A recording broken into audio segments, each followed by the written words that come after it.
telespettatori più affezionati si sono subito un po' preoccupati mercoledì scorso non vedendomi a condurre Target, ma è stato bravo il collega Claudio Spoto che mi ha sostituito. Ogni tanto una piccola assenza è anche giustificabile. Noi siamo adesso nel pieno del Mandorlo in Fiore, 73esima edizione, a Agrigento, al centro del mondo, non solo dal punto di vista folcloristico ma anche per quanto riguarda i messaggi culturali di pace, di solidarietà, di fratellanza nel mondo. Una settimana pienissima, iniziata la scorsa domenica con i Bambini del Mondo, proseguirà per tutta la settimana per concludersi al Tempio della Concordia. Parleremo anche di questo nel corso di Target, il vostro programma che riesce per fortuna ad avere tanti spettatori. Ce lo dicono i numeri, non solo quelli che sono i più evidenti, ovvero i click nel nostro sito o comunque i messaggi che mandate sui social, ma insomma ormai è opinione diffusa che la nostra trasmissione, per le tante argomentazioni che tratta, per le tante persone che ogni settimana si susseguono qui nel nostro studio, è diventata praticamente di casa. Vi ringraziamo, siamo visibili in tutta la Sicilia, sul digitale terrestre, l'LCN il 92, parte anche della Calabria meridionale e naturalmente sul sito internet www.televideoagrigento.tv. C'è lo streaming in tutto il mondo e grazie al quale anche tutte le trasmissioni di TVA vengono irradiate, tantissimi seguono gli avvenimenti della nostra provincia, della nostra Sicilia, pur essendo lontani nel mondo. Passo subito allora a presentarvi gli ospiti di questa sera, come dicevo, con argomenti molto interessanti. Iniziamo dalla mia sinistra, lui è Vincenzo Vella, è il presidente dell'AIDO, Associazione Italiana Donatori Organi di Favara. Buonasera. Continuiamo con Anna Mallia, l'abbiamo definita testimonial AIDO, lei è la mamma di un giovane che ha deciso di donare i propri organi. E poi si prosegue con Vincenzo Pezzone, lui è il gran cancelliere dell'IMAR. La cosa certa è che è il METRE, poi magari nel particolare l'acronimo IMAR ce lo dirà lui. Proseguiamo con Francesco Casalicchio, lui è responsabile della scuola Nissolino Corsi, ci dirà di cosa si tratta, approfondiremo anche questo argomento. E poi c'è Giovanni Di Maida, avevo detto all'inizio il Mandorlo in Fiore, lui è il presidente del festival I Bambini del Mondo. E poi per proseguire con Dan Gagliano, ritorno a Target, lui è un cantautore. Allora Giovanni, siamo nel pieno del Mandorlo in Fiore, nel rush finale dei Bambini del Mondo che già hanno passato la fiaccola come testimone ai più grandi per proseguire questa esperienza. Quest'anno un evento particolare e molto impegnativo per voi.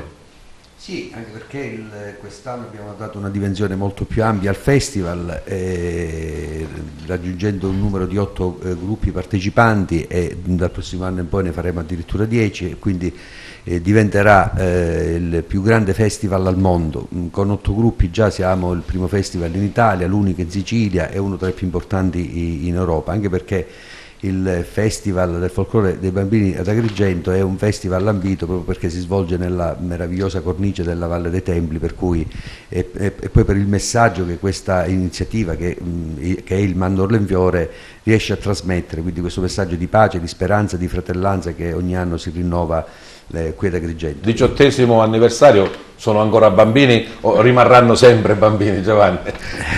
Sì, rimarranno sempre bambini, siamo al 18° anno, è un'iniziativa che come sapete abbiamo ideato con Claudio Crescenzo proprio 18 anni fa per raggiungere un duplice obiettivo. Innanzitutto ci veniva chiesto di pensare a qualcosa che potesse allungare il periodo di svolgimento del Mandorlo in Fiore, per cui di portarlo a 10 giorni, quindi pensammo a questa iniziativa da fare proprio in apertura del Mandorlo in Fiore, e poi per creare questa occasione proprio di scambio interculturale tra bambini e adolescenti che provengono da varie parti del mondo.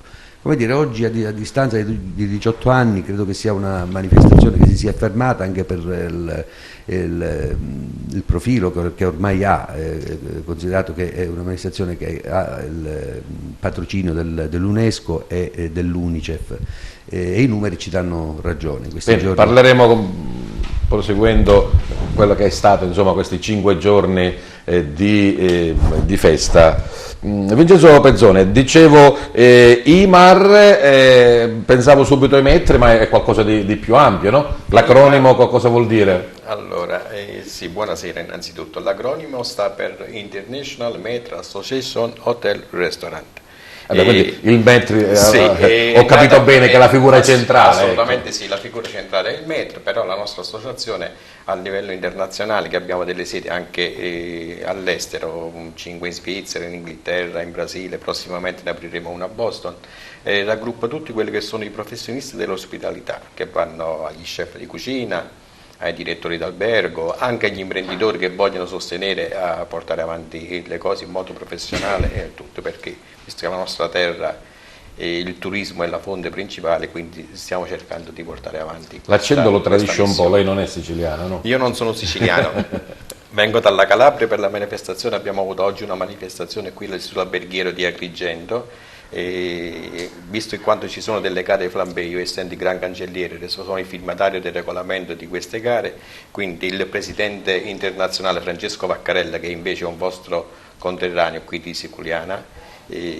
mi ha invitato a presiedere la giuria e sono qui. E poi il METRI, diciamo che insomma è il front office, no? Quello che subito dà anche l'immagine di quello che è un ristorante, di quello che è un hotel, di quello che è insomma l'accoglienza. Certo, poi c'è il cuoco che ti deve dare da mangiare, però insomma sì, il primo impatto indubbiamente sì, il METRO dopo l'accoglienza, il ricevimento, poi il METRO diciamo che è quello che ha il contatto diretto con l'ospite ed è tenuto a risolvere un po' le varie problematiche o cercare di accontentare gli ospiti, ma non solo le problematiche, anche a riportare allo chef, che è la figura che è all'interno, che però è il nostro lavoro di squadra. Se non c'è sinergia, non c'è un lavoro di squadra, i risultati non arrivano. Certo. Solo con la sinergia. Gli italiani siamo sempre il numero uno, oppure insomma...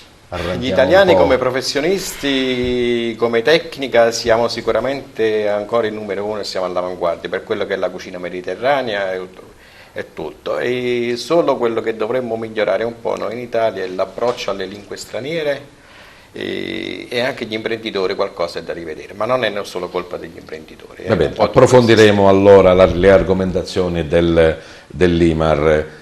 Professore Preside, posso chiamarla sempre Preside? Sì, no? Sì, lo sono ancora. Appunto, pensione, no, siccome adesso uno lo deve chiamare dirigente, per me il Preside è il Preside, ma la figura è la dizione più affettuosa. Certo. Prima di parlare del Nissolino Corsi, volevo una sua opinione sul discorso che diceva prima Giovanni Di Maida, ovvero sul folklore come base per veicolare soprattutto nei giovani il grande senso di appartenenza a un mondo che è uno, anche se ci dividono la razza, il colore, la religione o quant'altro. Nelle scuole che lei ha diretto, insomma, questi principi sicuramente... È un'occasione unica questa, perché evidentemente in un mondo in cui le divisioni purtroppo la fanno da padrona, evidentemente questo serve a far condividere, a mettere insieme, a dare segno di solidarietà.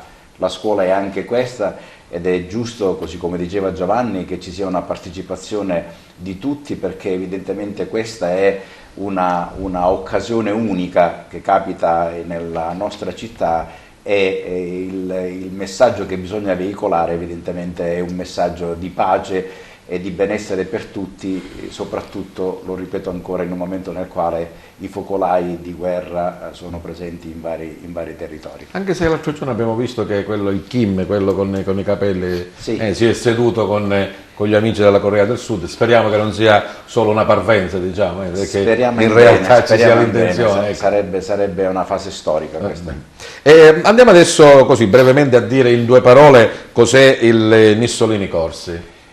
Diciamo che è un'azienda leader per quanto riguarda l'orientamento e la formazione in un settore particolare, che è quello delle forze armate e delle forze di polizia, che abbiamo il piacere di ospitare nella nostra città, soprattutto nel momento in cui le prospettive di lavoro si vanno assottigliando sempre di più e il lavoro è diventato selettivo per eccellenza.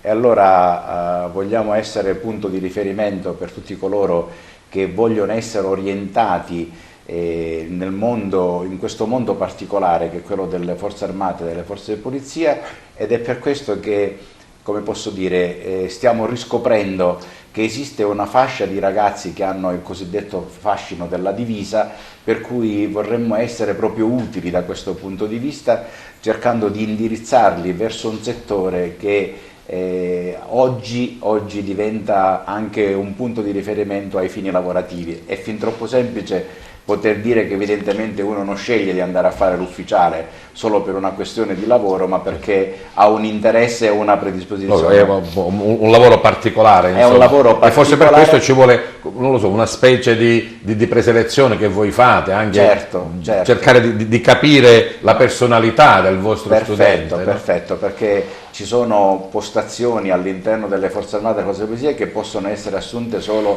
evidentemente avendo uno status psicofisico di un certo livello, e noi al di là della formazione orientiamo in tal senso, ed è questa una cosa che, come voglio dire, ci gratifica molto, perché oggi i ragazzi che escono dalla scuola superiore e non vogliono andare all'università è chiaro che hanno bisogno di qualcuno che li istradi su diverse prospettive. Quello che abbiamo scelto noi nella nostra sede di via Regione Siciliana 46 è proprio questo ambito particolare. I ragazzi che oggi vanno su internet e su Facebook scoprono per esempio che ci sono tanti concorsi e tante situazioni che possono essere, come voglio dire, ed avere voi insomma come tutor sicuramente potrebbe essere una marcia in più. Approfondiremo il vostro lavoro e andiamo a questa parte dello studio dove c'è Vincenzo Vella, insomma lo conosciamo già in diverse occasioni, ospite di Target, il presidente dell'AIDO, che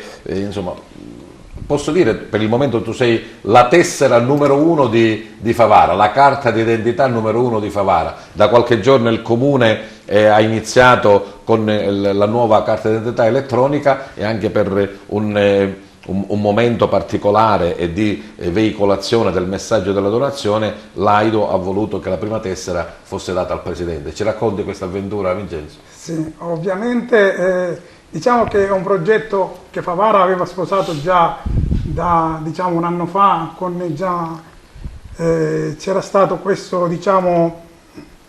questa volontà del comune, della vecchia amministrazione, addirittura si era parlato già di ampliare questo progetto, però poi diciamo che è stato un po' accantonato per problemi di adeguamento software. Adesso è arrivato, però adesso perfetto. C'è il programma, adesso il Ministero ha facilitato tutto, il comune non ha nemmeno la spesa dell'adeguamento del software, perché adesso pensa tutto il Ministero, grazie all'entrata in vigore della nuova carta d'identità elettronica. La paghiamo noi poi cittadini, costa 25 euro circa, insomma. 22 euro, 22 euro. Sì, se è la prima richiesta o alla scadenza dentro i 6 mesi. Se invece si perde o si vuole rinnovare per capriccio, per avere quella nuova, vuol dire che costerà 27 euro e qualche centesimo.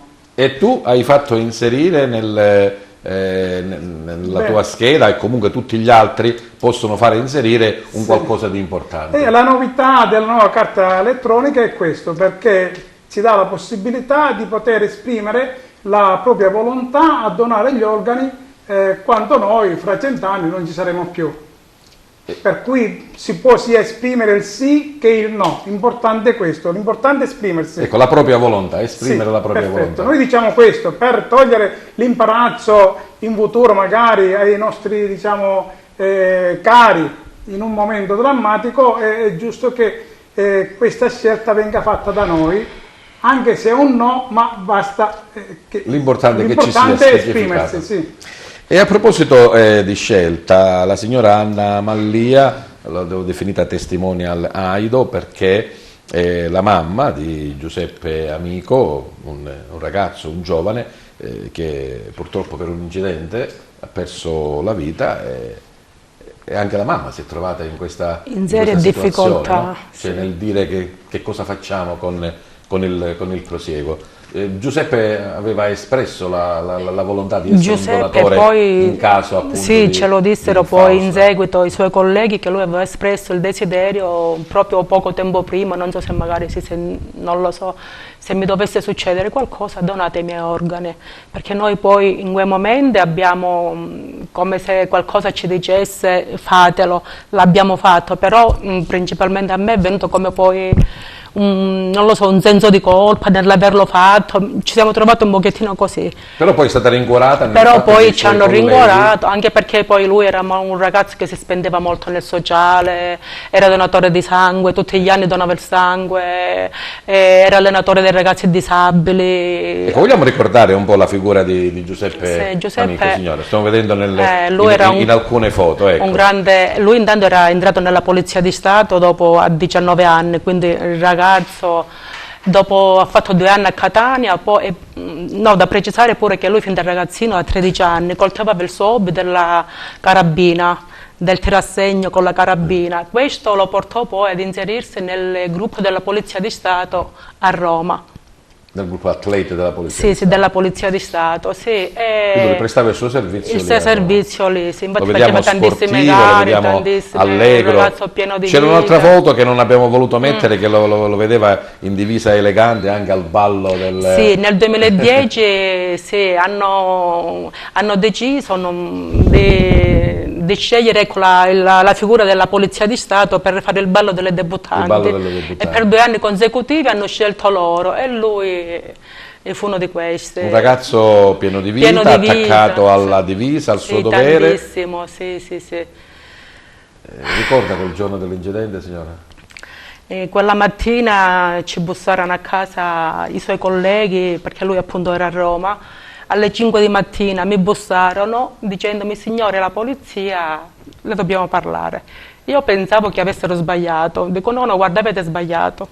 Mio figlio è per la polizia, tu vuoi venire qua? Ritornarono a bussare, io lì per lì alle 5 di mattina appunto subito ho pensato di andare a vedere altri miei figli se fossero a casa, sai i ragazzi magari tornano tardi, Sì. non te ne accorgi, erano là, sono saliti mostrandomi un bigliettino e dice signore è successo un incidente a Roma.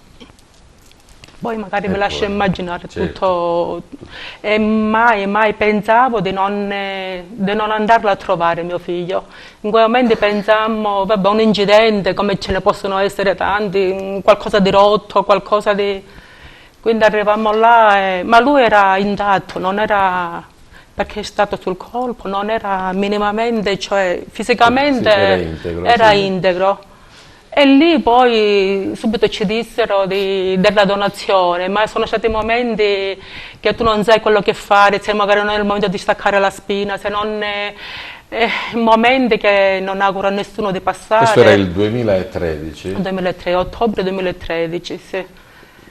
Quindi poi ci guardammo con i miei fratelli, mio marito, i miei familiari, abbiamo detto sì, però subito dopo ci sentimmo poi... Non lo so se abbiamo fatto la cosa giusta, non giusta, però poi come ripeto tutti i suoi colleghi ci dissero avete fatto bene perché è quello che lui avrebbe voluto. Era la sua intenzione. Sì. Bene, poi proseguiremo anche a ricordare sia Giuseppe ma anche a parlare di donazione. E vorrei conoscere adesso, in realtà già lo conosciamo, Dan Gagliano, è stato ospite anche in altre occasioni qui a Target. Dan, ci sono novità nel tuo percorso artistico? Finalmente dopo 3 anni di lavoro è uscito il mio disco intitolato appunto Diva delle Muse.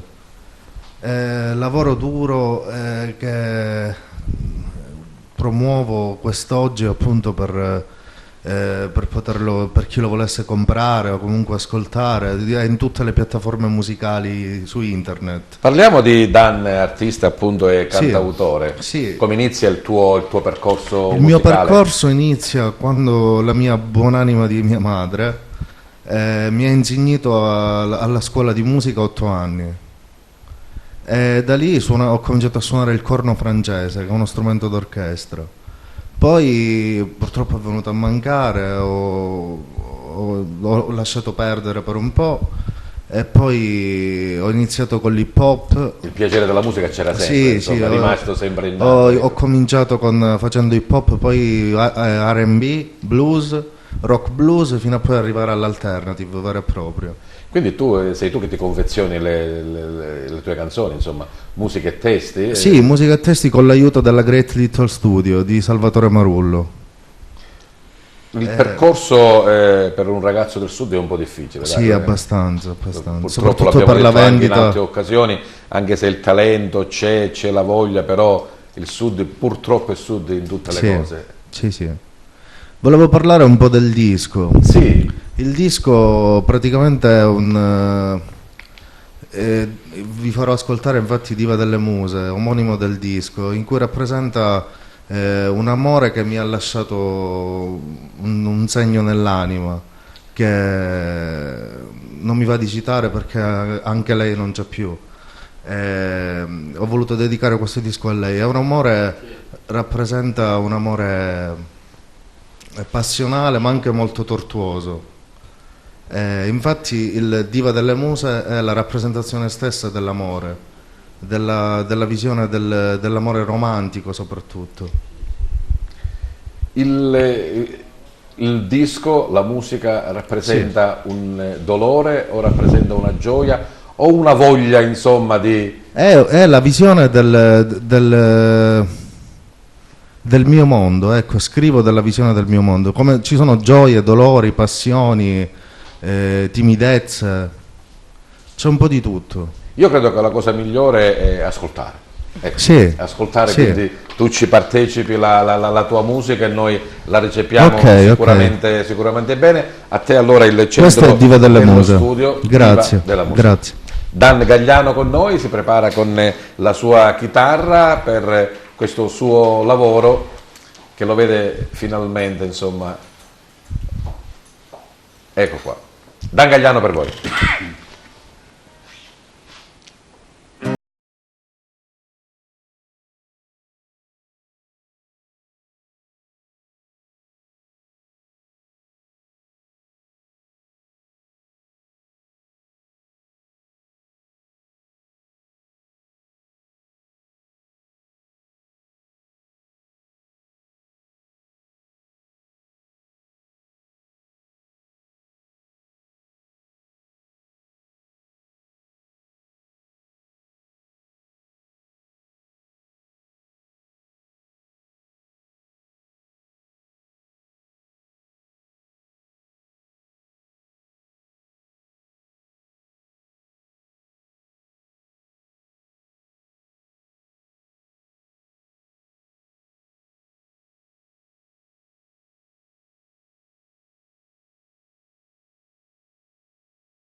Grazie, bravo Dan Gagliano per aver scelto anche Target per presentare il tuo lavoro.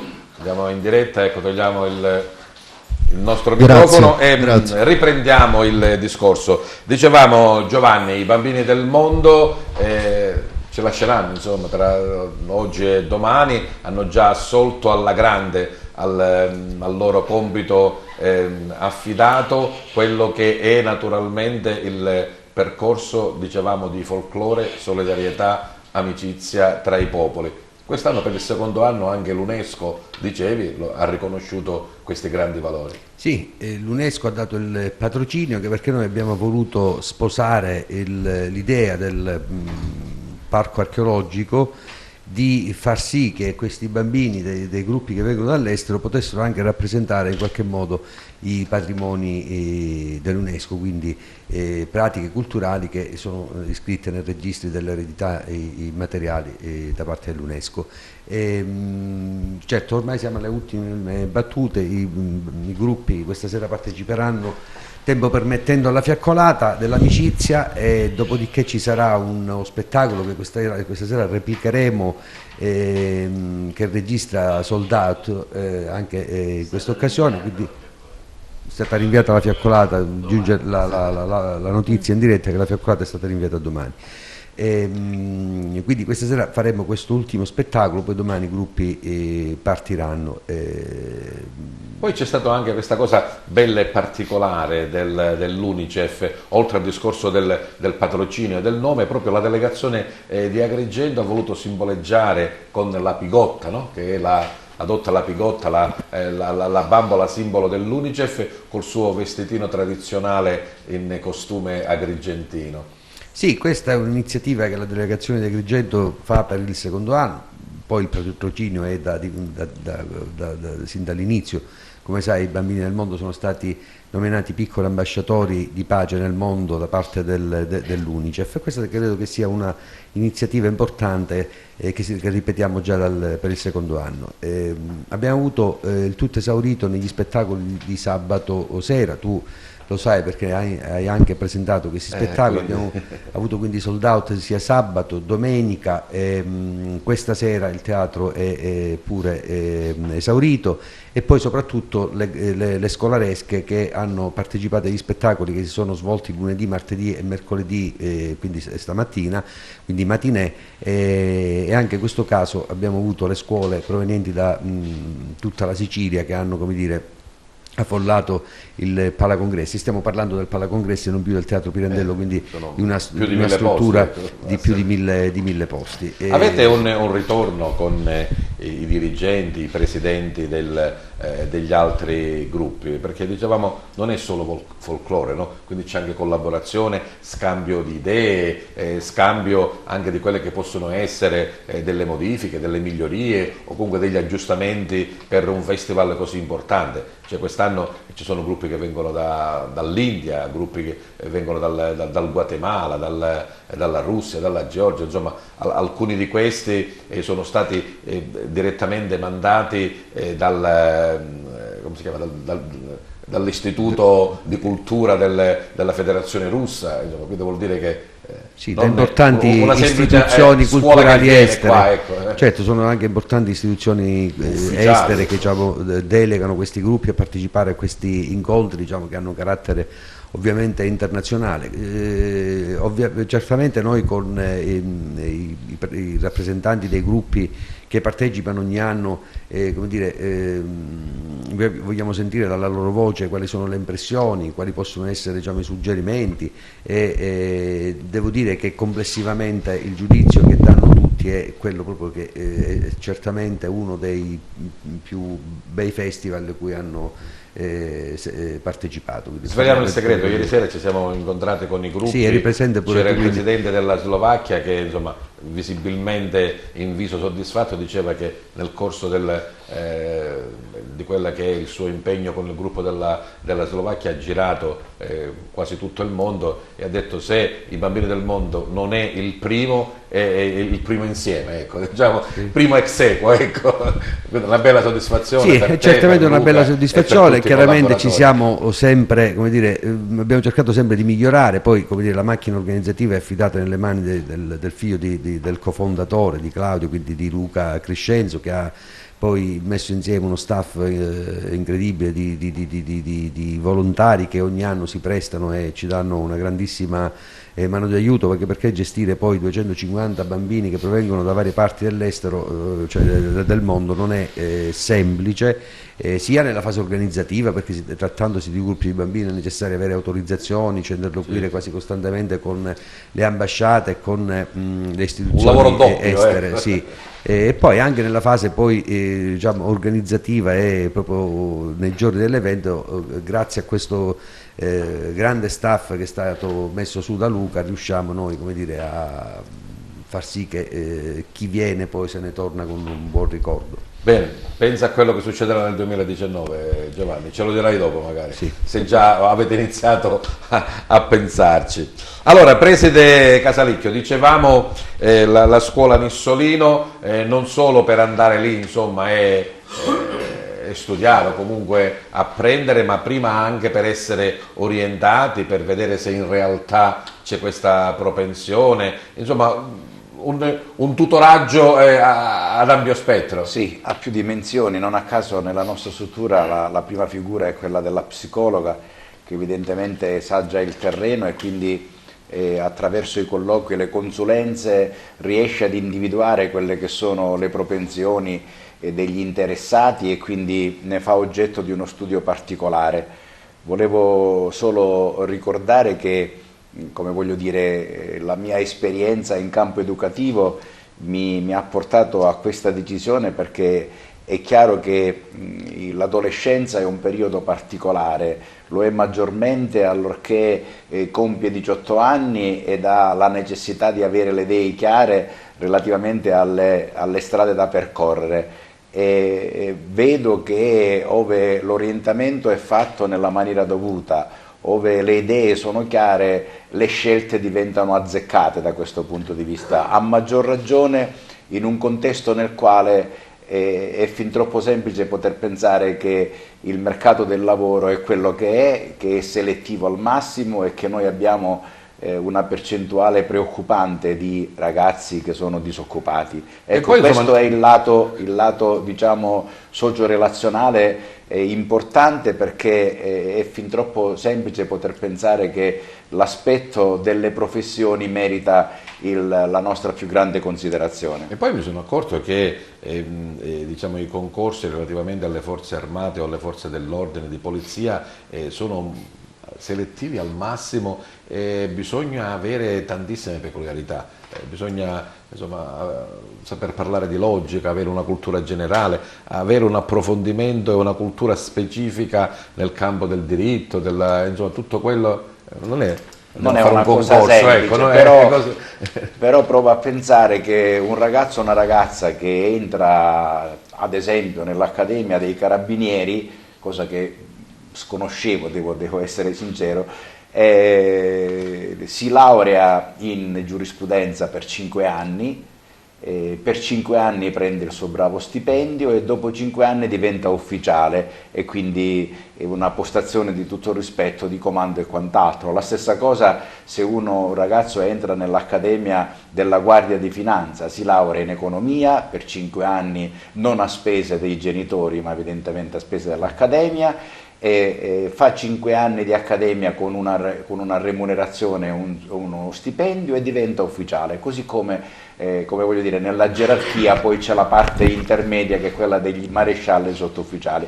quindi cose molto interessanti che fa piacere veicolare, perché dentro ci sono, lo dobbiamo dire perché è chiaro che poi questa è la funzione primaria, ci sono delle buone prospettive.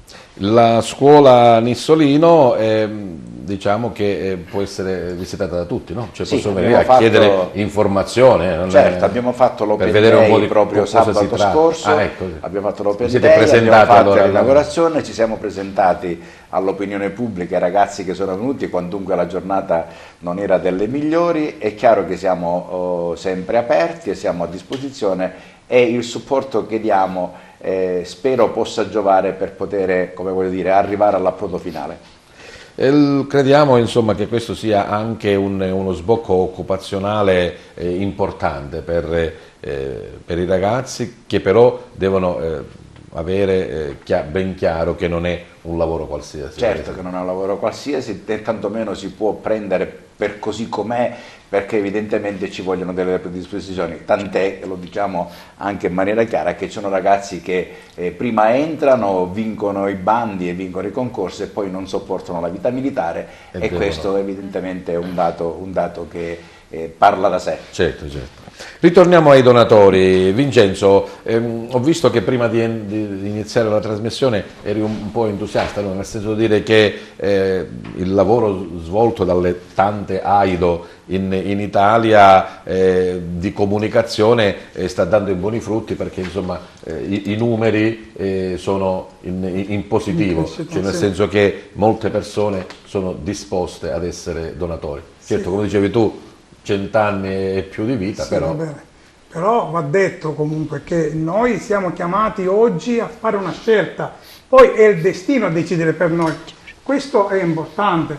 Bisogna capire che se io scelgo oggi di diventare un donatore è perché sono una persona solidale e anche altruista. Ecco, quello che vorrei è che magari, così come fosse per un mio caro, bisogna dirlo anche per altri, deve essere equa. Per cui dico, oggi siamo chiamati a dare il nostro consenso, se è positivo, però dico, è il destino a scegliere per noi, non siamo noi. Ovviamente noi sì, sono grandi numeri quelli di quest'anno, perché finalmente siamo riusciti a scendere sotto la soglia dei 9.000 persone in lista di attesa. Finalmente quest'anno siamo a 8.900 e 8.743 persone in lista. Mentre gli ultimi 5 anni eravamo stabili a 9.000 persone e non si riusciva a scendere. Questo grazie al lavoro sì del volontariato, l'AIDO ne prendiamo atto, proprio quest'anno l'associazione compie 45 anni, è un dato importante, è una grande soddisfazione per tutta l'AIDO nazionale distribuita sul territorio, anche se in Sicilia abbiamo poca presenza, dobbiamo dirlo. Però nonostante ciò la soddisfazione arriva anche per noi siciliani, perché proprio quest'anno abbiamo avuto un incremento del 26%, dobbiamo dirlo. Quest'anno abbiamo avuto 281 trapianti in Sicilia, quando un anno fa ne abbiamo registrato 196. Quindi è un grande numero questo. Qualche settimana fa abbiamo avuto ospite la segretaria, Dottoressa Piazza, sì, del, avevo visto la centro trasmissione, regionale, sì. Sì, la coordinatrice, è proprio lei quella che ha fatto la differenza quest'anno in Sicilia. Dobbiamo prenderne atto, la dottoressa Bruno Piazza, coordinatrice del centro regionale trapianti, ha potuto fare la differenza. Se nel 2017 abbiamo avuto questi risultati, grazie al suo coordinamento, anche al coordinamento territoriale delle province, che si è potuto avere questi risultati. Diversamente no.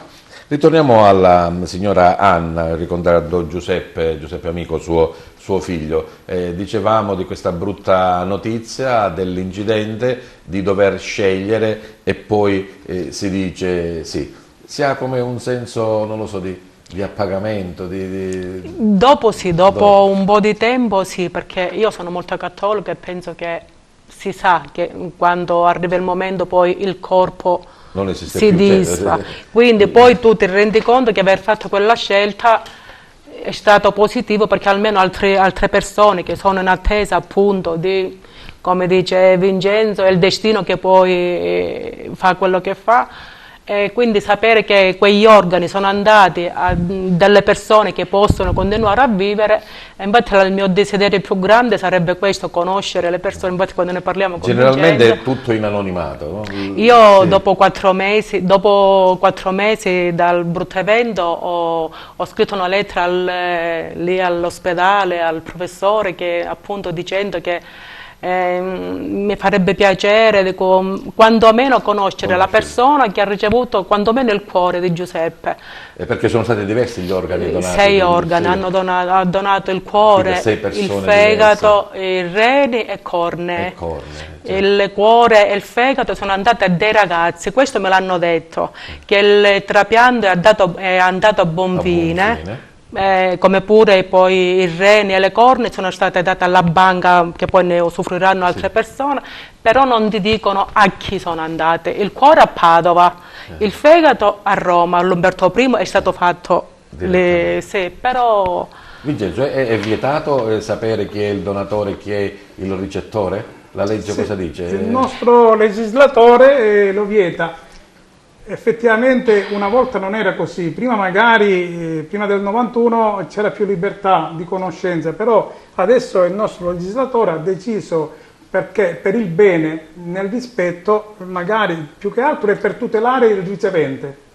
Però dico, qui ci sono, diciamo, Ci sono un po' di diverse opinioni. Hanno fatto anche dei film, hanno fatto delle inchieste, cioè di persone che avevano ricevuto poi, e che volevano sapere, conoscere i familiari che hanno permesso a loro di continuare a vivere. Sì, su questo anche c'è stato un intervento di Mr. Green, ricordiamo l'americano, il papà di Nicholas Green, che lui diciamo che vuole portare avanti questo modo di far conoscere, perché a modo suo si dà più, diciamo, più spazio e più visibilità a questo grande gesto d'amore.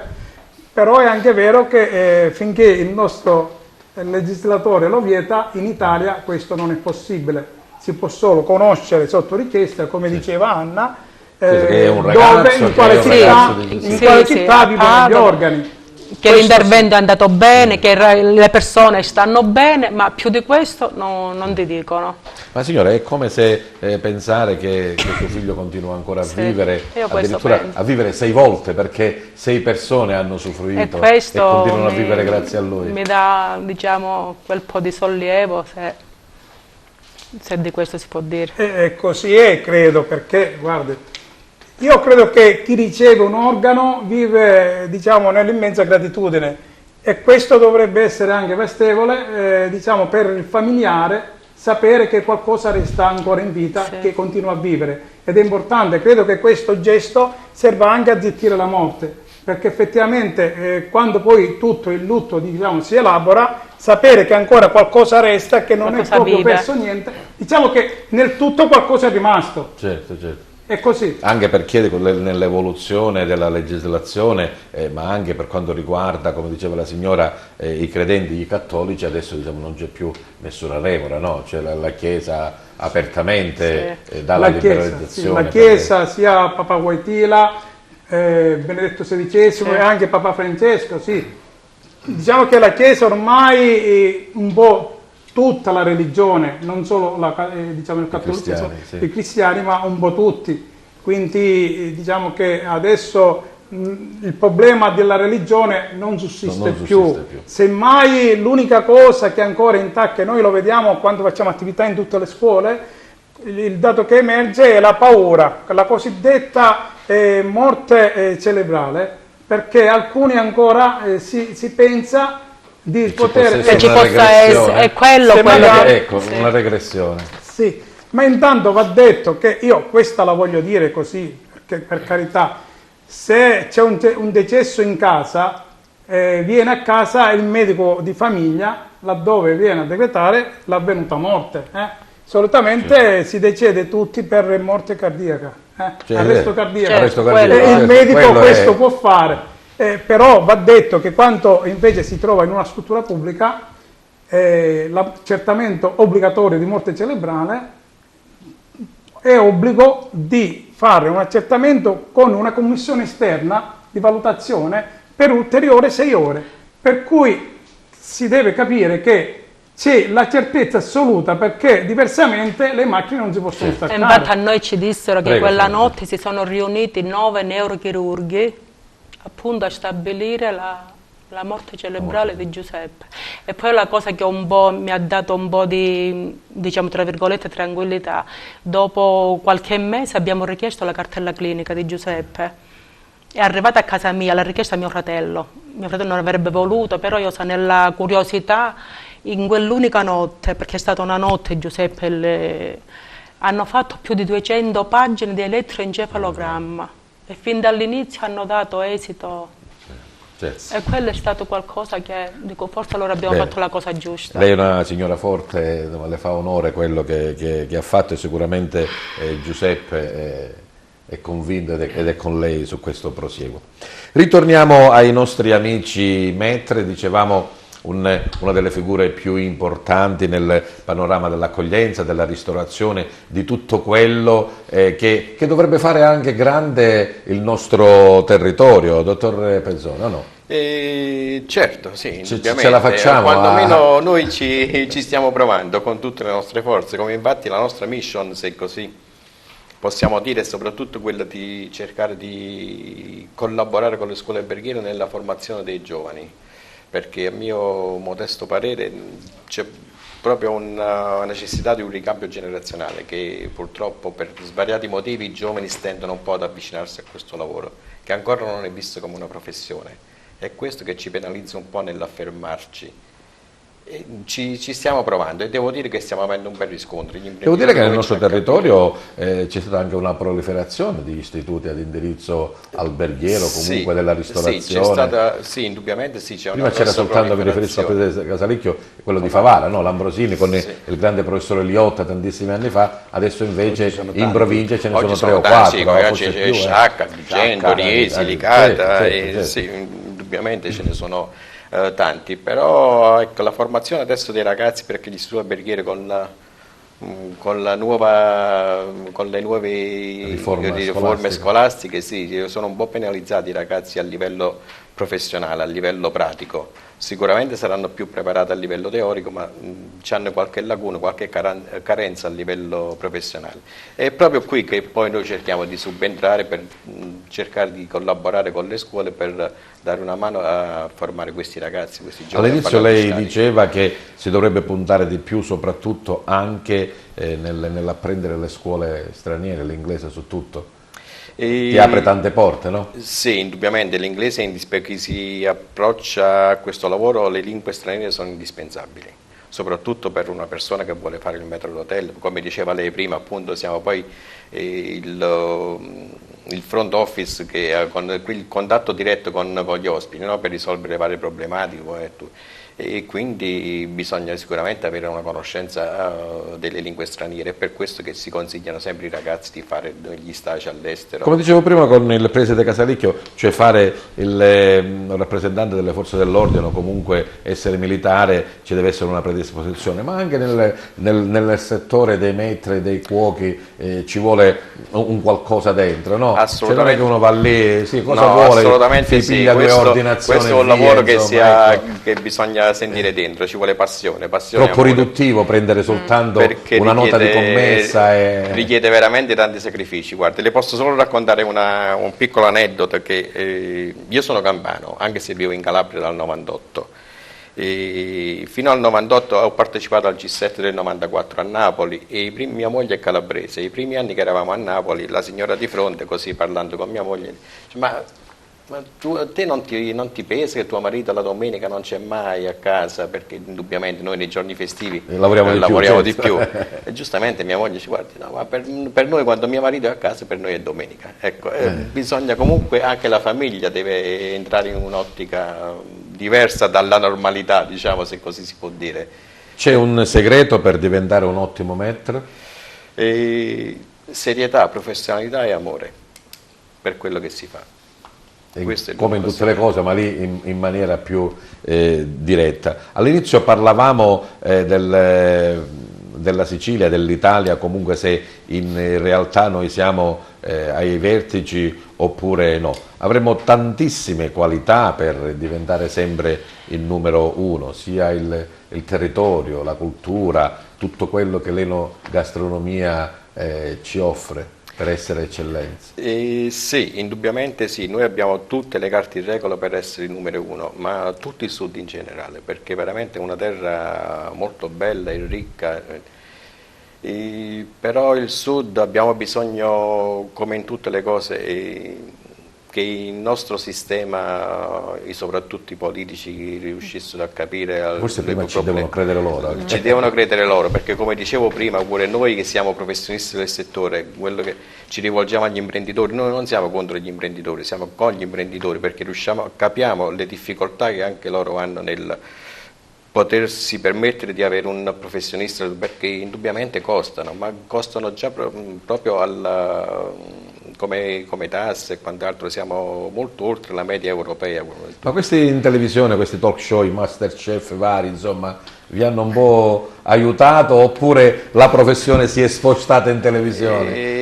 No, vabbè, quello poi fa sono i nostri colleghi.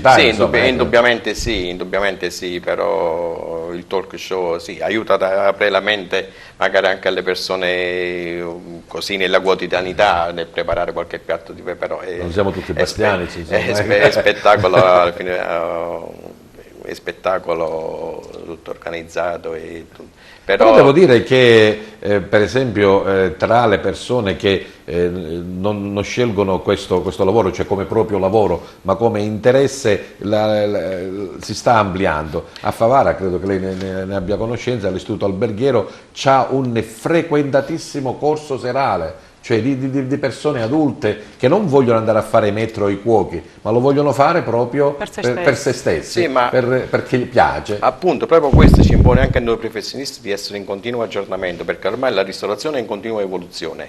Ci sono professionisti, non solo quello che è poi la gastronomia, ma anche quello che è l'enogastronomia, riguarda i vini, no? Ci sono molti professionisti che vanno a fare i corsi di sommelier, solo per... Voi siete anche sommelier? Tutto, certo, noi siamo anche sommelier, per forza di... perché anche questa è una figura che con il passare degli anni è un po' scomparsa, quindi il metro deve un po' sopperire anche a questa figura, e quindi per forza di cose ci dobbiamo aggiornare per poter consigliare un vino. Bene, andiamo avanti allora. Giovanni Di Maio, hai pensato a quello che sarà i Bambini del Mondo del 2009? Con Luca vi siete già raccordati o sì, facciamo finire il 2018? No, purtroppo, come dicevo poco fa, trattandosi di gruppi di bambini, l'organizzazione deve partire addirittura anche 2 anni prima, per cui già noi abbiamo i gruppi invitati per il prossimo anno, quindi la macchina già si è messa in moto già da subito. Il prossimo anno stiamo puntando alla presenza di 10 gruppi internazionali e soprattutto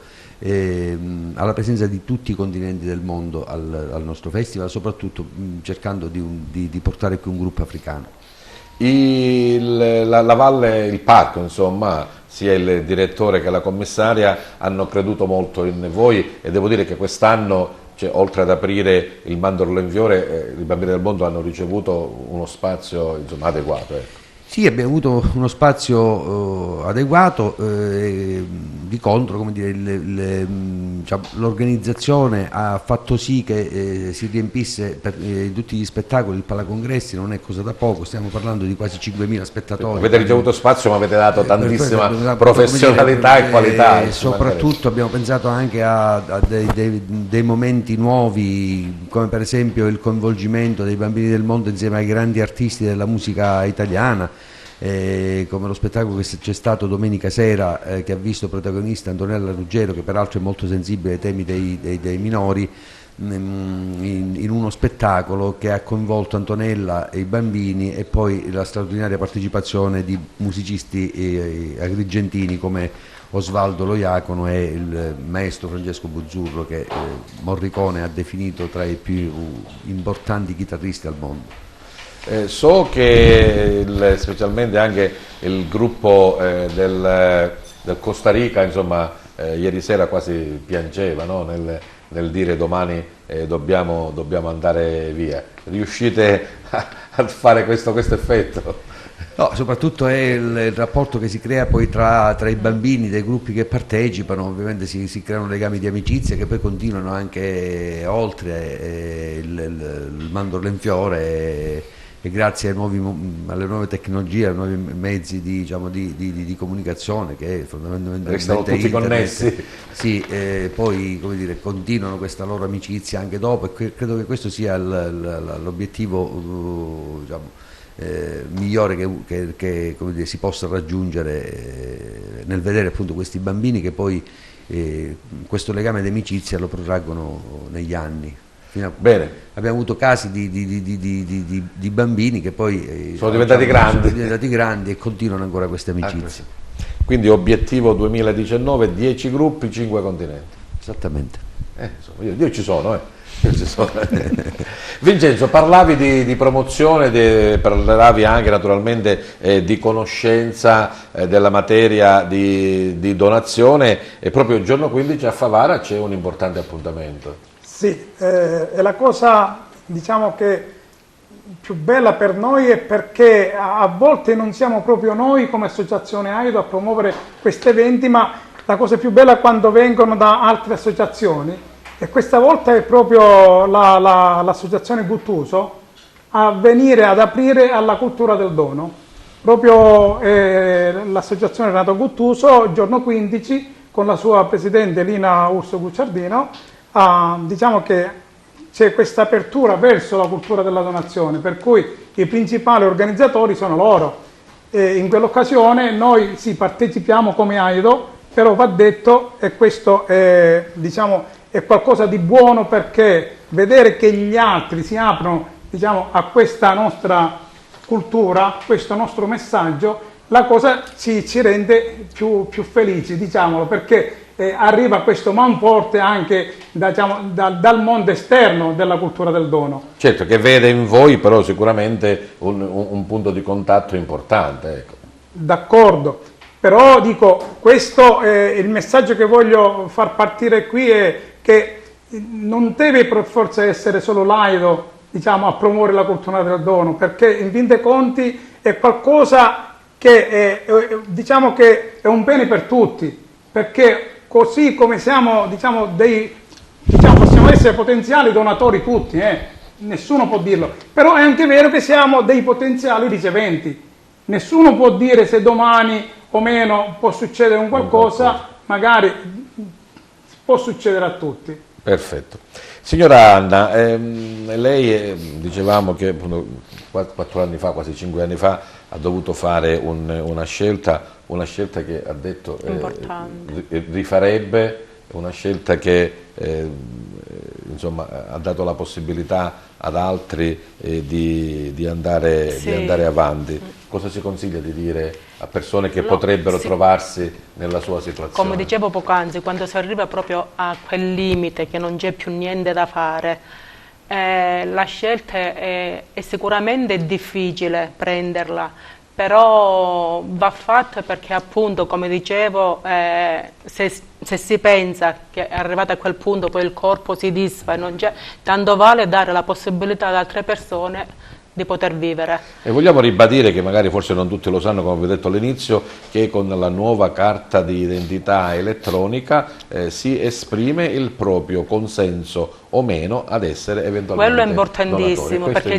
si toglie la perché famiglia, già è scritto da ogni, diciamo, responsabilità, perché sono momenti difficili, importanti e da prendere.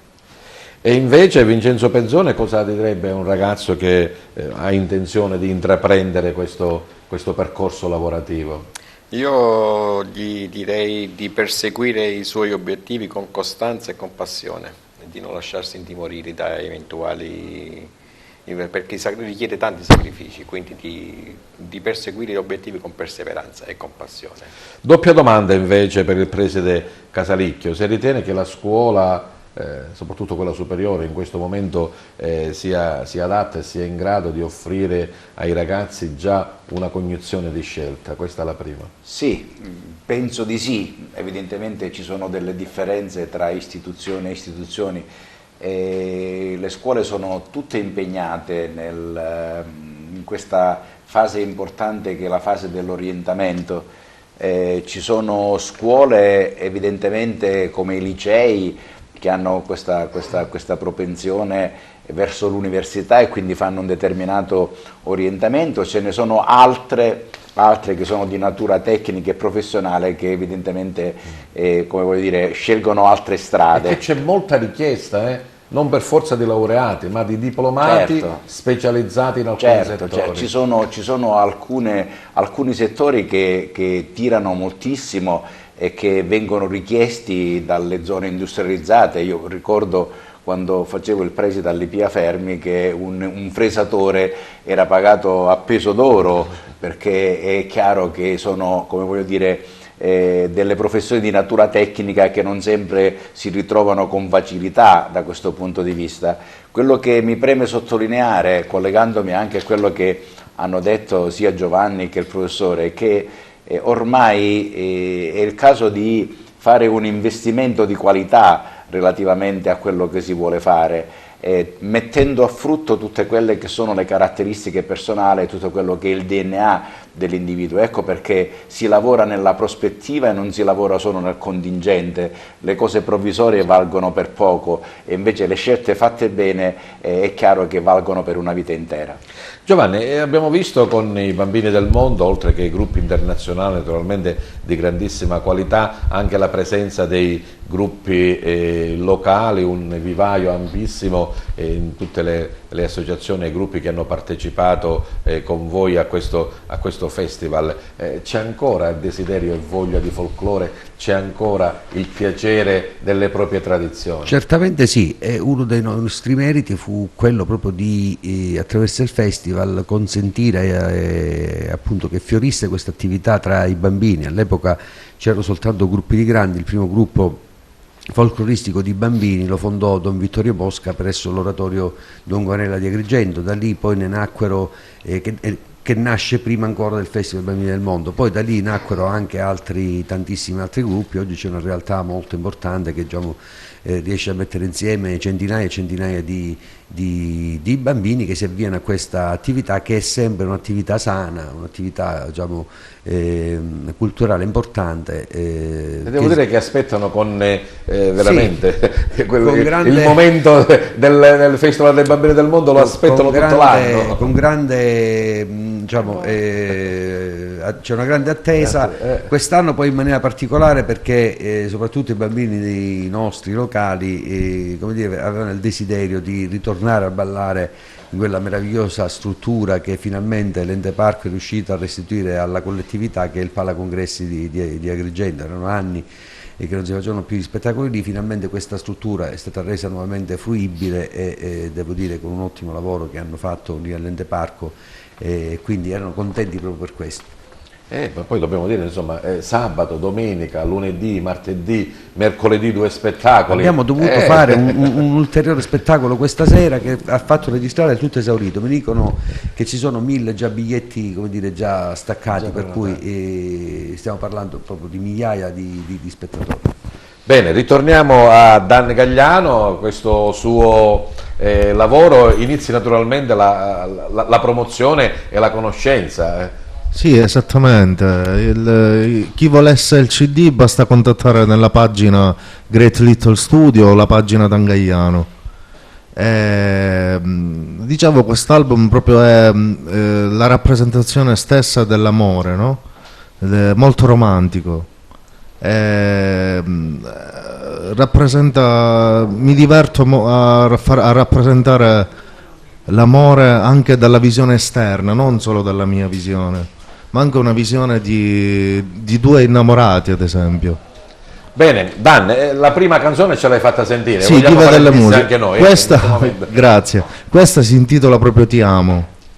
Prego, vuoi conquistare allora ancora una volta il centro del nostro studio a Target, Dan Gagliano e il suo lavoro Ti amo. Prego.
bravo.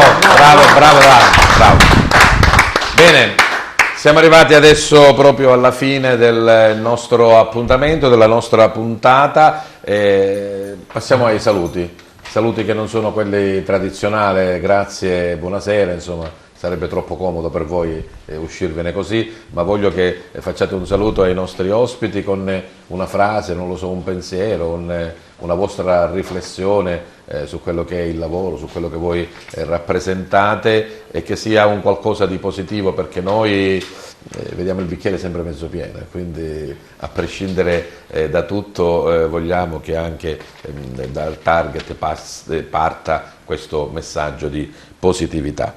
Allora, Dan, il tuo saluto e naturalmente i nostri auguri per la tua musica. Grazie. Il mio saluto è molto semplice, non ti curare di loro, ma guarda e passa. Vai per la tua strada. Sì, c'è una canzone mia, si chiama Guarderei dritto, che indica proprio il perseguire la propria via senza che nessuno possa indurlo a cambiare via.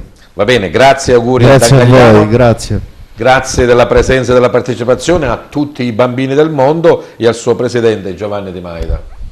Sì, grazie a voi per averci ospitato. Il nostro augurio è che si possa sempre più, attraverso il Festival I Bambini del Mondo, trasmettere questo messaggio di pace e di fratellanza di cui i bambini devono essere sempre sani portatori.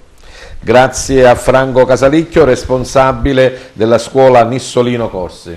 Sì, grazie a voi per avermi ospitato. L'ultima comunicazione che mi preme fare è quella relativa al fatto che, essendo aperti e avendo delle risorse professionali di un certo tipo, siamo in grado di poter fare per i ragazzi i cosiddetti TPA, testi psicoattitudinali, tali da poter avere le idee chiare e quindi sono propedeutici per le scelte successive. Grazie a Vincenzo Pezzone, gran cancelliere IMAR.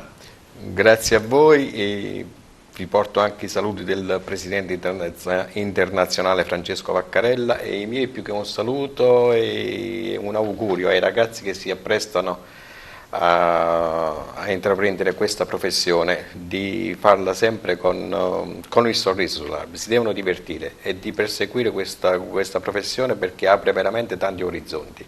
Ci dà la possibilità di conoscere culture di tutto il mondo, e questo è qualcosa di meraviglioso. Grazie a Anna Mallia e grazie anche a Giuseppe Amico. Grazie a voi di avermi dato la possibilità di poter dire che chi si dovesse trovare nella mia stessa situazione di 4 anni e passa fa, di fare la donazione, perché è una cosa che va fatta, al di là di quello che non toglie nulla al proprio caro per quello che è successo, però si dà la possibilità ad altri di poter continuare la propria vita e sapere che il proprio caro continua a vivere. Grazie a Vincenzo Vella, presidente AIDO di Favara. Sì, io intanto grazie all'emittente televisiva che ci dà questa opportunità di lanciare anche questo messaggio, che stasera lo voglio lanciare a tutti i sindaci della provincia. La provincia, perché mi preme ricordare anche che Agrigento, in quanto capoluogo, diciamo città capoluogo, faccia qualcosa per poter deliberare di giunta questa scelta in comune, perché il cittadino agrigentino abbia pure lui la possibilità di poter aderire a questa scelta in comune.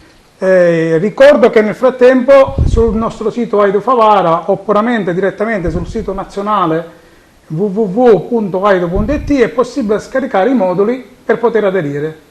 Bene, grazie della vostra presenza e partecipazione, grazie soprattutto al nostro gentile pubblico che anche questa volta ha avuto la bontà di seguirci. Buona serata e buon mandorlo a tutti. Buonasera. Buonasera. Buonasera.